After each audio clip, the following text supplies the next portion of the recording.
पल्लवी, आप सभी का ग्राम सेवा न्यूज चैनल में तहे दिल से स्वागत करती हूँ। ग्राम सेवा न्यूज चैनल महाराष्ट्र में भिवंडी, शिरडी, सूरत, नासिक, सोलापुर, बेंगलोर इन सभी शहरों में गुजराती के साथ साथ मराठी, तेलुगु और हिंदी माध्यम के द्वारा प्रसिद्ध हुए। आज ही ग्राम सेवा न्यूज चैनल को सब्सक्राइब करें, शेयर करें और लाइक करें।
ఫిబ్రవరి రోజున మహాశివరాత్రి సందర్భంగా శ్రీ విశ్వనాథ స్వామి దేవస్థానం సిరిసిల్ల పట్టణంలో అత్యంత వైభవంగా నిర్వహించబడుతున్నది. గత సంవత్సరం కంటే ఈ సంవత్సరం భక్తులకు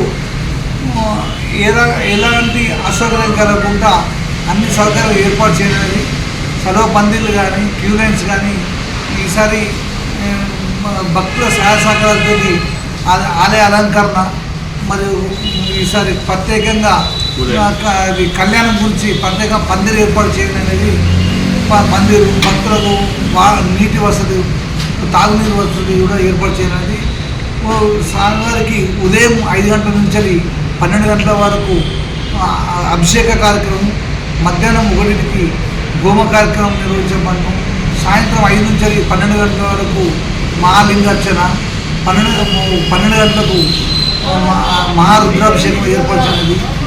తర్వాత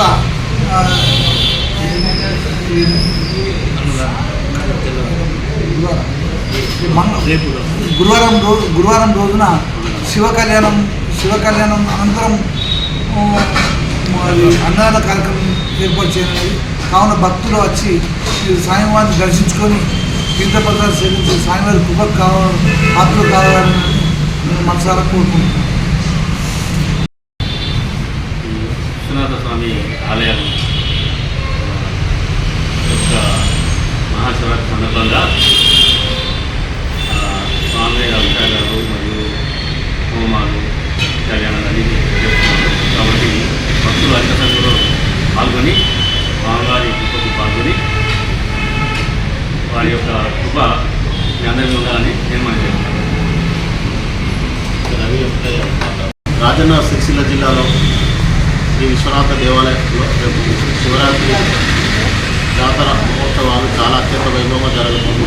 దానికి ఇప్పుడు స్వామివారిని కళ్యాణ పందిరి ఇంకా ఎక్కువ భక్తులు వచ్చి ఈ విశ్వనాథ టెంపుల్ లింగాన్ని మీరు మన అర్చన కానీ పూజలు కానీ చేయాలని కోరుతున్నాము. అభిషేకాలు కానీ ప్రొద్దున అభిషేకాలు, మన మధ్యాహ్నం హోమ కార్యక్రమాలు, ఈ పొద్దుకి 12 గంటల వరకు కోటిలింగార్చన, ఇవన్నీ కార్యక్రమాలు ఉంటాయి. ఎక్కువ భక్తులు ఎక్కువ శాతంలో వచ్చి ఈ గుడిని మీరు సందర్శించగలరు. తెల్లారి గురువారం అన్నదాన కార్యక్రమం ఉంటుంది. శివ కళ్యాణం అనంతరం అన్నదాన కార్యక్రమం జరపబడను. చాలామంది వచ్చి తీర్థప్రసాదం స్వీకరించి ధన్యవాదాలను కోరినారు.